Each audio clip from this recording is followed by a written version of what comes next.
Near the Zaporizhzhia village of Robotyne, Ukrainian forces struck Russian positions and destroyed a tank. Ukrainian MP Yuriy Mysiagin showed footage of the defense forces' combat work in this direction. During the observation of the involved town of Robotyne, the Ukrainian military found Russian tanks and other shielded vehicles.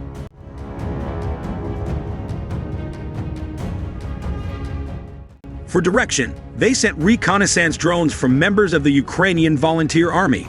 Then the 47th Motorized Detachment went right into it and hit a Russian tank.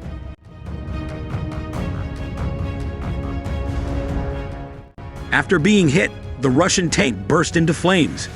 The second piece of the video from this bearing showed a hit close to a Russian position, most likely by GMLRS rockets, which are utilized in the M270 and M142 HIMARS send-off rocket frameworks. The military of Ukraine keep on completing a functioning counter-offensive in the Zaporizhzhia area. Counter-offensive operations are carried out by the 47th Brigade in the direction of Russian positions near Robotyne village.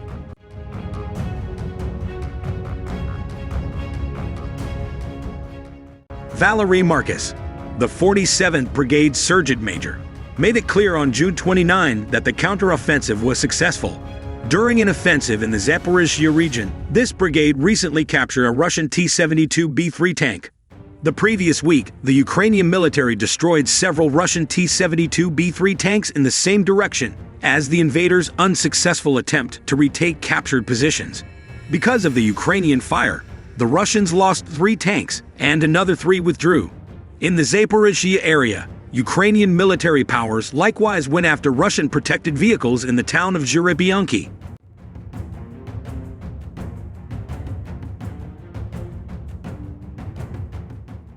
Ukraine is moving soldiers to shield its northern line from a potential intrusion by Wagner troops. Volodymyr Zelensky has been compelled to answer the Kremlin's arrangement to migrate large number of the hired fighters in Belarus. Ukraine's move follows a gathering of its top military commandants yesterday.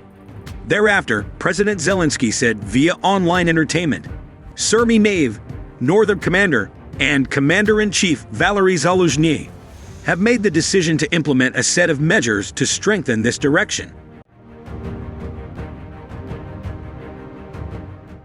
Since the paramilitary group's rebellion last weekend, Wagner's commander Yevgeny Prigozhin has been living in exile in Belarus. He has flaunted he could catch Ukraine in a day and the boundary isolating the nations in just 125 miles from Kyiv.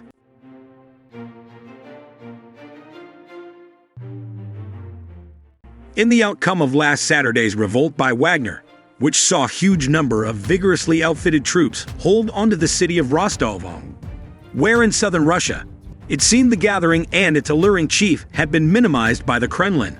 However, Ukraine has decided to oppose the move because it appears that their move to Belarus is not just about getting them out of harm's way.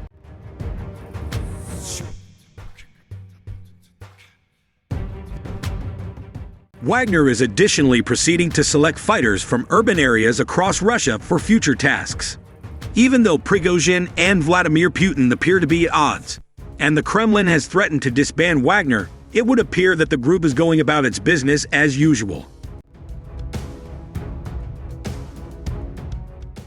The endeavored overthrow incited by Prigozhin addressed the greatest danger to Vladimir Putin's power since he took office over quite a while back. Additionally, it caused Putin to stoke fears of a Russian civil war. With Russian soldiers being constrained into a slow retreat to eastern Ukraine, the launch of a second flank in Belarus checks out militarily.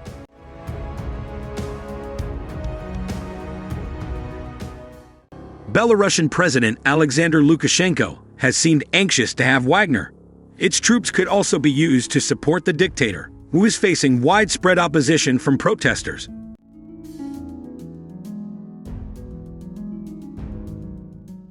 On Saturday, the cutoff time set by the Kremlin for Wagner troops to sign Russian protection service contracts is expected to lapse. Already, President Putin has demanded the troopers, a large number of whom were set free from jail to join Wagner, should swear loyalty to the Russian state. Prigozhin has insisted that his troops will continue to work for the rogue private military company and will not sign the paperwork. Yesterday, Russia's Foreign Minister, Sergei Lavrov, insisted that the failed mutiny would make Russia stronger. When he spoke in Moscow, he said,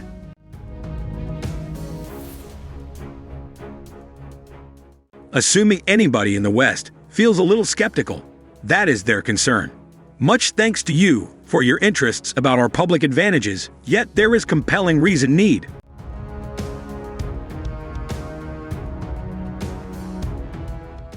Lavrov additionally called for change of the assembled country's security board to expand its portrayal of nations across Asia, Africa, and Latin America. The UK Unfamiliar Secretary James Cunningley is looking for similar changes at the UN.